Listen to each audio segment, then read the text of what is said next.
오늘 주시는 하나님 말씀 누가복음 1장 5절에서 23절 말씀입니다. 교독하겠습니다. 유대왕 헤롯 때에 아비야 반열에 제사장 한 사람이 있었으니 이름은 사가랴요 그의 아내는 아론의 자손이니 이름은 엘리사벳이라. 이 두 사람이 하나님 앞에 의인이니 주의 모든 계명과 규례대로 흠이 없이 행하더라. 엘리사벳이 잉태를 못하므로 그들에게 자식이 없고 두 사람의 나이가 많더라. 마침 사가랴가 그 반열의 차례대로 하나님 앞에서 제사장의 직무를 행할세. 제사장의 전례를 따라 제비를 뽑아 주의 성전에 들어가 분향하고 모든 백성은 그 분향하는 시간에 밖에서 기도하더니 주의 사자가 그에게 나타나 향단 우편에 선지라. 사가랴가 보고 놀라며 무서워하니 천사가 그에게 이르되 사가랴여 무서워하지 말라. 너의 간구함이 들린지라. 내 아내 엘리사벳이 내게 아들을 낳아 주리니 그 이름을 요한이라 하라. 너도 기뻐하고 즐거워할 것이요 많은 사람도 그의 태어남을 기뻐하리니 이는 그가 주 앞에 큰 자가 되며 포도주나 독한 술을 마시지 아니하며 모태로부터 성령의 충만함을 받아 이스라엘 자손을 주 곧 그들의 하나님께로 많이 돌아오게 하겠음이라. 그가 또 엘리야의 심령과 능력으로 주 앞에 먼저 와서 아버지의 마음을 자식에게 거스르는 자를 의인의 슬기에 들어오게 하고 주를 위하여 세운 백성을 준비하리라. 사가랴가 천사에게 이르되 내가 이것을 어떻게 알리요 내가 늙고 아내도 나이가 많으니이다. 천사가 대답하여 이르되 나는 하나님 앞에 서 있는 가브리엘이라. 이 좋은 소식을 전하여 내게 말하라고 보내심을 받았노라. 보라, 이 일이 되는 날까지 내가 말 못하는 자가 되어 능히 말을 못하리니 이는 내가 내 말을 믿지 아니함이거니와 때가 이르면 내 말이 이루어지리라 하더라. 백성들이 사가랴를 기다리며 그가 성전 안에서 지체함을 이상히 여기더라. 그가 나와서 그들에게 말을 못하니 백성들이 그가 성전 안에서 환상을 본 줄 알았더라. 그가 몸짓으로 뜻을 표시하며 그냥 말 못하는 대로 있더니 그 직무의 날이 다 되매 집으로 돌아가니라. 아멘. 할렐루야. 아멘. 우리 전우좌우로 참 잘 오셨습니다. 인사하겠습니다. 참 잘 오셨습니다. 오늘부터 성탄주일까지 이제 예수님의 오심을 준비하는 말씀을 나누고자 합니다. 그래서 오늘 말씀의 제목은 주님의 오심 1입니다. 다음 주는 2겠죠. 누가복음 이제 1장과 2장은 주님이 우리에게 오실 때까지 어떠한 준비와 어떠한 하나님의 예비하심이 있었는지를 그 1장과 2장에서는 순서대로 잘 말씀하고 있습니다. 그래서 우리는 이 말씀을 차근차근 알아보면서 그래, 그때 주님이 오실 때 이렇게 준비하셨다면 우리도 주님의 다시 오심을 어떻게 준비해야 하는가, 그 은혜를 좀 나누고자 합니다. 여러분, 그 시대의 사람들은 주님의 오심을 준비했죠. 우리는 누굽니까? 주님의 다시 오심을 준비하는 사람들이에요. 주님의 다시 오심을 우리는 어떻게 준비하는 사람이 되어야 할까, 이 말씀이죠. 그래서 오늘은 먼저 세례 요한의 부모님 사가랴와 엘리사벳에 대한 이야기를 하고자 합니다. 이 세례 요한의 아버지 사가랴는 제사장이라 그가 성전에서 분향을 하던 중에 천사를 만나서 내가 아들을 낳을 것이니 그 이름 요한이라 하라, 그 말씀을 듣습니다. 아니, 나는 늙고 내 아내는 나이가 많아서 이제는 잉태는 못합니다. 그랬더니 나는 하나님 앞에 서 있는 가브리엘이라. 좋은 소식을 전하려 내가 내게 왔노라. 하나님이 하시고자 하시는 거죠. 그리고 얼마 후에 실제로 엘리사벳이 이제 아기를 잉태하고 그가 세례 요한입니다. 여러분, 세례 요한은 주님의 오실 길을 예비했던 선지자죠.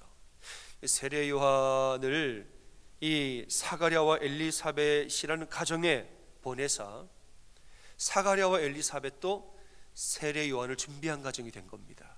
하나님은 세례 요한을 통해서 주의 오실 길을 예비하셨지만은 사가랴와 엘리사벳을 통하여서 세례 요한의 올 길도 예비하신 거죠. 그러니까 예수님의 오심은 한 번만 예비된 게 아닙니다. 그 앞에도 예비되었고 그 전에 또 예비되었고 모든 예비와 준비가 다 이어지고 다 연결되어져서 예수님이 오신 거예요. 이 사가랴, 이 세례요한은 어떤 선지자였는가? 신구약 중간 약 400년의 기간이 있는데, 말라기 구약의 마지막, 그 다음에 신약의 처음인 마태복음, 이 두 개의 사이에는 400년이라는 시간이 있습니다. 400년 동안에 이스라엘은 선지자가 나오지 않았습니다. 너무나 오랜 시간 동안에 말씀도 쓰여진 게 없고 선지자도 나오지 않았고 사람들이 마치 암흑 가운데 살았던 시기가 신구약 중간기 400년. 세례요한은 누구냐? 이 400년의 침묵을 깨고 400년의 침묵을 깨고 드디어 등장한 선지자. 특별히 와서는 메시아의 오실 길을 바로 앞에서 닦아주고 예수님 오실 길 6개월 앞에 와서 준비했던 아주 훌륭한 선지자였습니다. 예수님은 여자가 낳은 자 중에 세례 요한보다 더 큰 이는 없는 것이라고 그렇게 말할 정도로 위대한 선지자였던 거죠. 이렇게 위대한 선지자가 오시는 길을 하나님이 사가랴와 엘리사벳을 통해서 준비를 했다는 거예요. 어떻게 준비를 하셨는가? 오늘 말씀해 보면 그 한 부분이 나옵니다.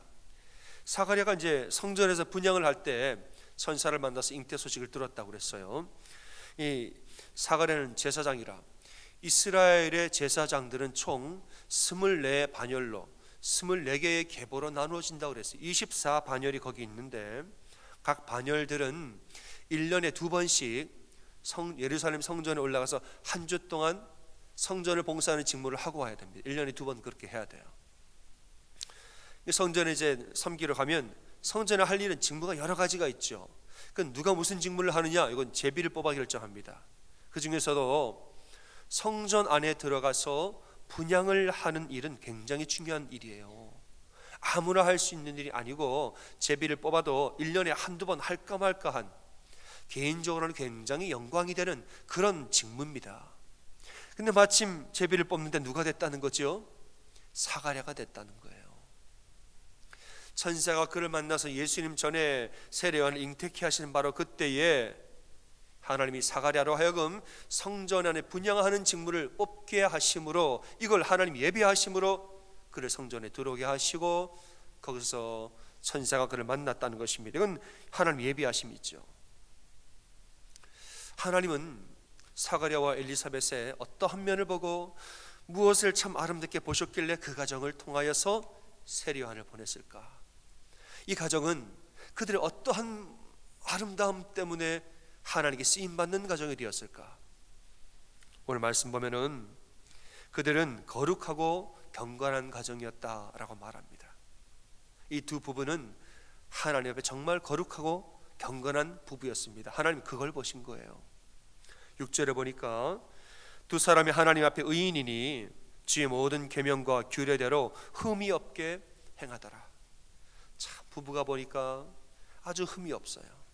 그리고 참 의로워요. 모든 규례를 어기는 법이 없고 하나님 앞에 어떻게 그렇게 바로 서서 신앙생활을 아름답게 하는지 하나님 보시기에 너무 아름다웠던 것이죠. 그래서 이 부부를 통하여서 세례요한을 보내기로 예비하신 겁니다.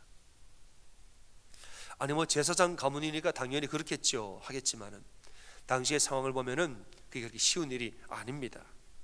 이 상황을 보면은 이렇게 흠없이 티 없이 살기가 쉽지 않은 혼란의 시기가 바로 그 당시였다는 거죠. 여러분, 당시 이스라엘은 오랫동안 이 암울한 시간을 보내고 있었습니다. 구약의 이스라엘 백성들이 나라가 망한 게 바벨론에게 망했죠. 바벨론이 쳐들어와서 예루살렘을 점령하고 포로로 데려갔습니다. 그럼 그 다음 어떻게 됐을까요? 그 다음에는 페르시아가 점령을 해요. 그 다음에는 알렉산더 제국이 와서 헬라 제국이 또 점령을 합니다. 그 다음에는 프톨레미 왕조가 와서 또 점령을 해요. 그 다음에는 우리 셀류커스라 왕조라고 말하는 시리아가 와서 또 점령을 해요. 그 다음에는 또 로마가 와서 거기를 점령합니다. 도대체 몇백 년 동안에 장장 400년 동안에 강대국에 점령당하고 그 어마어마한 강대국의 아래에서 찢기고 밟히면서 이스라엘 백성은 암울한 세월을 살아왔던 겁니다. 그동안의 종교 지도자들은 하나님을 경배하기보다는 로마에게 충성하고 로마에게 잘 보이고 로마에게 뇌물을 주고 이렇게 돼버리는 거예요. 이 제사장들도 마찬가지죠. 거룩하게 살기보다는 개인의 영달을 위해서 직무를 사용하고, 하나님만 섬기고 하나님을 예배하기보다는 자기 개인의 영달, 내가 먹고 사는 일에 이런 것을 위해서 제사장의 직무를 감당하고, 나라가 이렇게 돼버린 그 시기를 사가랴가 살고 있었던 것입니다. 또 이 두 부부에는 개인적인 가정의 아픔도 있었습니다. 둘 다 나이가 많은데 자녀가 없었던 거예요. 개인적으로도 늘 마음에 걸림이고 아픔이죠. 당시의 문화에서는, 지금은 그렇지 않습니다만, 당시의 문화에서는 자녀가 없으면 이 가정은 하나님께 벌 받았나, 이런 말들을 하는 시기였다는 거죠. 근데 이들은 제사장 가문이라, 말하자면 하나님께 벌 받은 제사장 가문으로 그런 생각을 해야 되는, 자녀가 없기 때문에 하나님께 벌 받은 제사장 가정처럼 이렇게 살고 있으니 마음이 얼마나 아팠을까 생각합니다. 근데 이 부부가 왜 하나님께 아름다웠는가? 이러한 암울한 시대에 개인적으로 슬픔이 많은 인생을 살면서도 그래도 하나님 앞에서만큼은 온전한 자로 살았다는 거죠. 우리가 아무리 시대가 이래도 우리는 우리대로 하나님께 거룩하게 살자 이거예요. 우리가 개인적으로 아픔이 있고 슬픔이 있지만은 그래도 하나님 앞에서는 우리가 올바로 살자. 하나님 앞에서 이 믿음을 지키고 살고, 그래도 우리가 하나님을 경배하고 하나님만 섬기고 살자. 이런 마음이, 이런 거룩과 경건과 이런 정결함에 대한 마음이 두 부부에게 있었던 겁니다. 저는 이것을 흙 속의 진주와 같이 봐요. 흙이 있으면, 새까만 흙이 있는데 그 안에 어딘가에 진주가 있는데, 이 부부는 흙 속의 진주처럼 귀한 존재였던 거죠. 어둠 속의 보석처럼 깜깜한 어둠인데 자기 혼자 이렇게 열심히 하나님 앞에 거룩하고자 빛나는 보석이 있습니다. 하나님 보시기에는 그러한 가정이었다는 것입니다. 하나님은 그들의 이러한 거룩함을 보고 그들을 통하여서 세례 요한을 예비하고, 또 하나님 주의 오실 길을 그 가정을 통해서 또한 예비하신 겁니다. 여러분, 우리가 주님의 다시 오심을 어떻게 준비하는가? 주님의 오심을 준비한다는 것은 나 자신을 거룩하고 정결하게 하는 것입니다. 하나님은 거룩한 자를 통해 오시고 정결한 자를 통해서 오시는 거예요. 하나님 나라가 우리에게 어떻게 임하는가? 하나님 나라는 거룩할 때 임해요. 우리가 거룩하게 살 때에 하나님 나라가 내 가운데 임하는 거예요. 우리 가정이 거룩한 가정이 될 때에 이 가정에 하나님 나라가 임하는 줄로 믿으시기를 바랍니다. 하나님 거룩함을 통하여서 당신의 나라가 임한다는 것이에요. 십자가 앞에서 우리의 지은 죄를 날마다 회개하고, 또 예수의 보혈로 우리의 모든 죄를 날마다 정결케 하고 또 정결케 하고 자꾸 씻는 거예요. 그리고 우리의 모든 언행과 심사를 거룩하게 할 때에, 그때 우리에게 하나님 나라가 임한다는 것입니다. 요한계시록 19장을 보면 사도의 환상을 봅니다. 이제는 수많은 무리가 주의 나라, 하나님 나라의 오심을 기다리는 수많은 무리의 환상을 봐요. 근데 그 무리가 어떻게 있었느냐? 빛나고 깨끗한 세마포 옷을 입고 있더라 그랬습니다. 하나님 나라 오심을 기다리는 성도를 봤더니 그 옷이 빛나고 깨끗한 세마포 옷을 입고 있는데, 그 세마포 옷은 성도들의 옳은 행실이더라 이랬습니다. 그러니까 주의 오심을 기다리는 자는 그 언행과 심사에서 옳은 행실과 거룩한 행실이, 그 거룩한 행실로 언행 심사의 거룩함으로 그냥 자기를 뚫어 진치고 그런 옷을 입고 있더라는 거예요. 여러분, 우리에게 하나님 나라가 임하길 원하신다면 거룩한 옷을 입으시고 언행과 심사에 경건한 옷을 입는 여러분이 되시기를 바랍니다. 여러분 가정에 하나님 나라 임하길 원하시죠? 여러분 언행과 심사에 거룩한 옷을 입으세요. 여러분 언행과 심사에 경건한 옷을 입으세요. 그럼 그 거룩과 경건을 통해서 하나님 나라가 여러분 가정에 임하는 것입니다. 로마서 12장 1절은 말씀합니다. 너희 몸을 하나님이 기뻐하시는 거룩한 산제물로 드리라 이랬습니다. 이것이 너희가 드릴 영적 예배니라. 우리가 드릴 진짜 예배는 뭐냐? 다른 게 제물이 아니에요. 내가 제물이 돼야 돼. 내가 어떻게 산 제물이냐? 육신은 살았죠. 그러나 내 자아는 죽어야 돼. 그러니까 산 제물이죠. 육신은 살아있지만, 내 생각도 살아있지만은 이 자아는, 욕심과 죄된 본성은 죽어야 됩니다. 내가 산 제물이 되어서 나를 올려드리는 게 진정한 예배라. 2절입니다. 너희는 이 세대를 본받지 말고 마음을 새롭게 함으로 변화를 받아 하나님이 선하시고 기뻐하시고 온전한 뜻이 무엇인지 분별하도록 하라. 이 세대를 본받지 말고 이랬어요.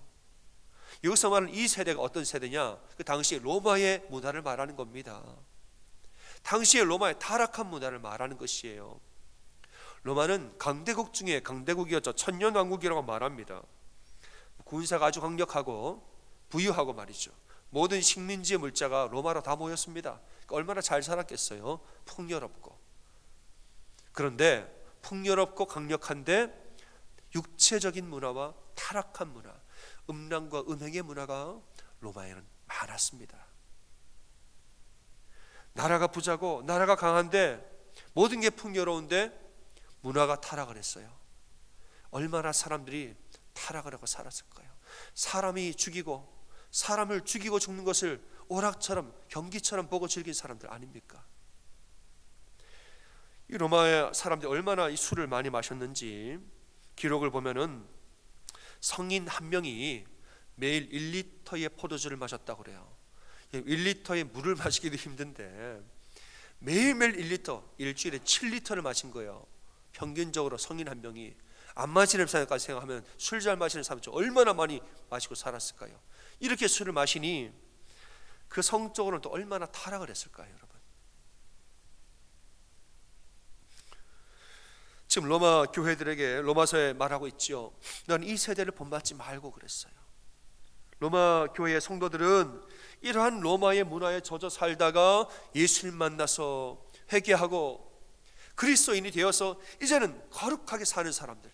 옛날엔 로마의 문화에 젖어 살았지만은 예수를 믿은 후에는 모든 것을 다 멀리하고 회개하고 새롭게 된 거듭난 사람들이었단 말이죠. 그러니까 너희는 지금처럼 그렇게 살라는 거예요. 마음을 새롭게 함으로 변화를 받았어. 너희는 거룩하고 정결하게 살아라. 그래서 당시에 교회와 세상을 구분하는 아주 중요한 구분은 뭐냐? 거룩이었습니다. 세상은 너무 타락했어요. 그러나 교회 가면은 다른 세상입니다. 교회는 거룩한 거예요. 세상에 가면은 뭐 이렇게 먹고 즐기고 마시고 하는 걸 아무렇지도 않게 어떤 정대감도 없이 그렇게 막 하고 있는데, 교회를 가면은 언행과 심사에서 거룩하게 살려고 그렇게들 노력하는 거예요. 이걸 보니까 이 세상은 참 다른 세상이다.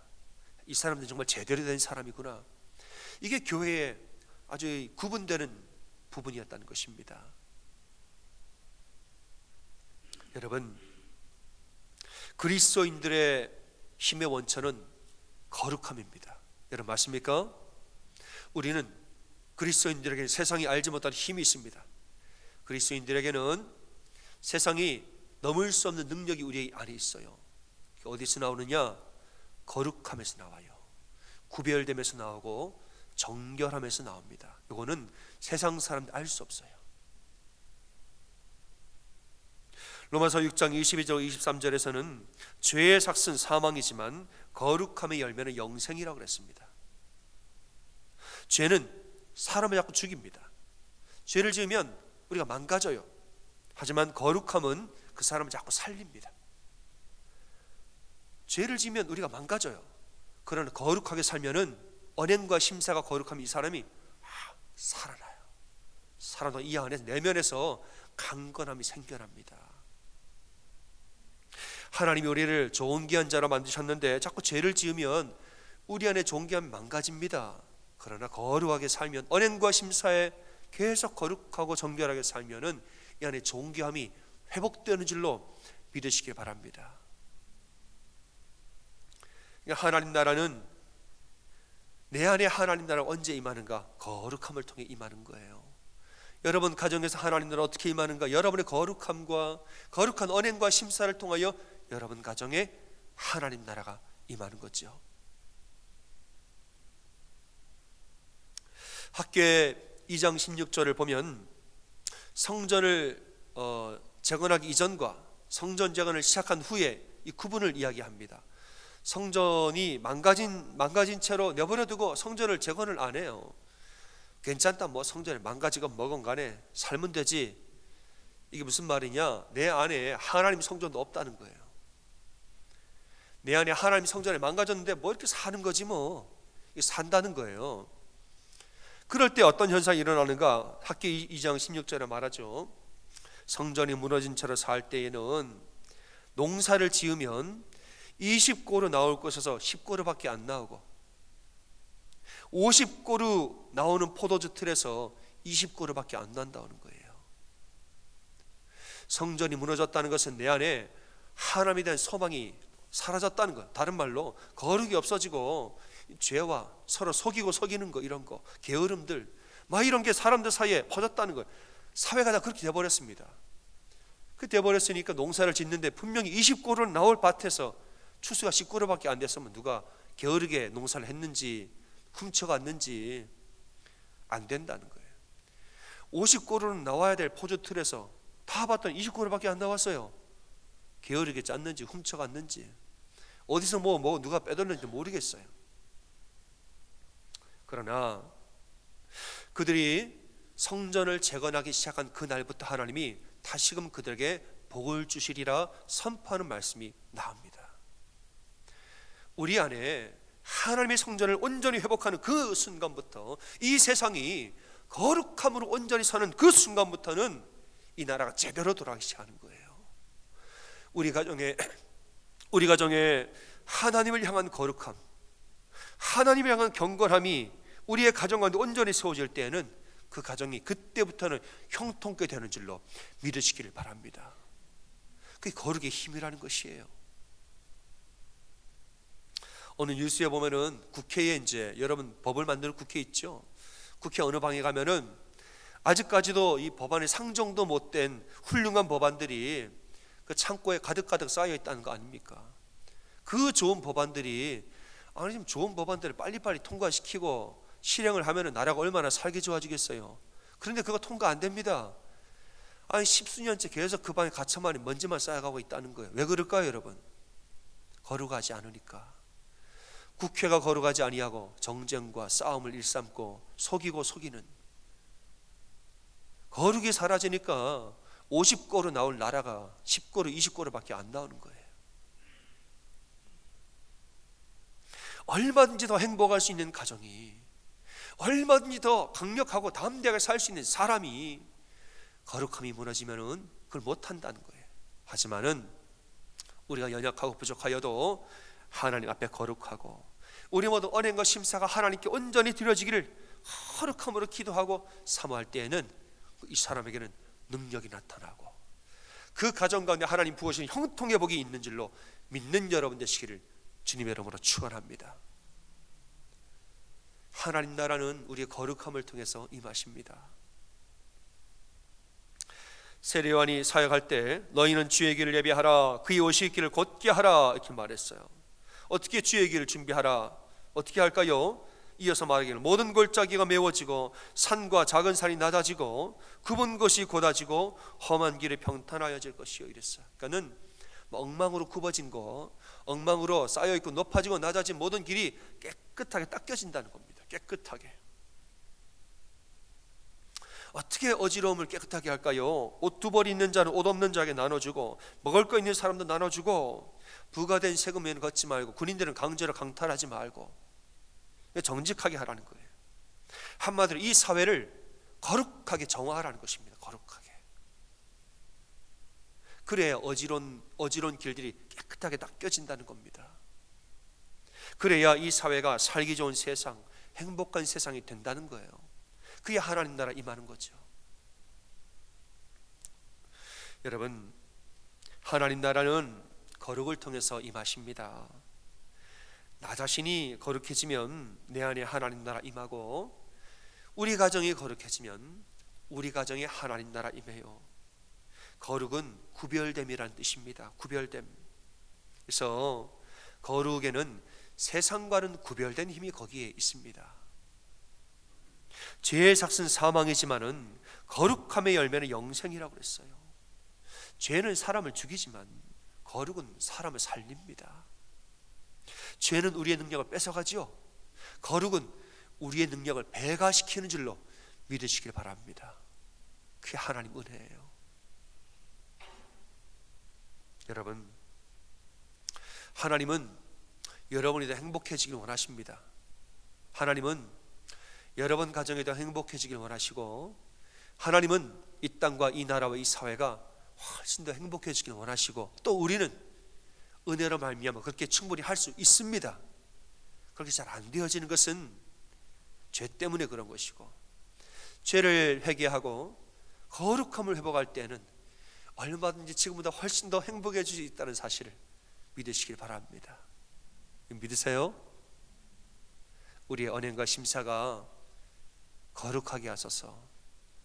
언행과 심사에 하나님 은혜가 임하게 하소서. 훨씬 행복해져요. 그래야 하나님 나라 임할 때는 더 기뻐하고 감사한 나라와 세상, 그런 가정과 나 자신이 되는 겁니다. 여러분, 사가랴와 엘리사벳처럼 그냥 이 어두운 세상 가운데 혼탁하고 시험과 유혹이 난무하는 세상을 살면서도 그래도 우리는, 다른 사람은 몰라도 우리는 하나님 앞에 온전해야지, 어둠에 빛나는 보석처럼 사는 인생, 그런 인생이 우리 인생이 되기를 소원합니다. 그냥 얼마나 비바람이 몰아치고 얼마나 그냥 우리를 흔들고 유혹하는지 몰라요. 얼마나 우리를 넘어뜨리려고 온갖 방법으로 사단이 유혹을 하고 시험을 하고 온갖 그렇게 우리를 밀치고 하는데, 내가 하나님 이 유혹을 잘 이기고 하나님 앞에 거룩한 자로 바로 서게 하소서. 내가 이 시험을 이기고 주님 안에 온전히 서게 하소서. 이런 마음으로 기도할 때에 그 영혼은 흙 속의 진주처럼 빛나는 존재가 되는 줄로 믿으시길 바랍니다. 그런 영혼이 행복한 거예요. 그런 영혼에 하나님 나라가 임합니다. 사랑하는 여러분, 여러분의 삶의 자리에서 언행과 심사의 거룩을 회복하고 조금씩 하나님 나라와 거룩함을 회복하는 여러분 다 되시기를 주님의 이름으로 축원합니다. 아멘. 여러분, 마음에 손을 얹고 저를 따라 고백하겠습니다. 잘 들으세요. 거룩한 자에게 하나님 나라가 임한다. 거룩하게 살자. 다시 한번 합니다. 거룩한 자에게 하나님 나라 임한다. 거룩하게 살자. 고백하겠습니다. 시작. 거룩한 자에게 하나님 나라 임한다. 거룩하게 살자. 우리 옆에 분들에게도 고백합니다. 거룩한 자에게 하나님 나라 임합니다. 거룩하게 삽시다. 시작. 거룩한 자에게 하나님 나라 임합니다. 거룩하게 삽시다. 아멘. 찬양합니다.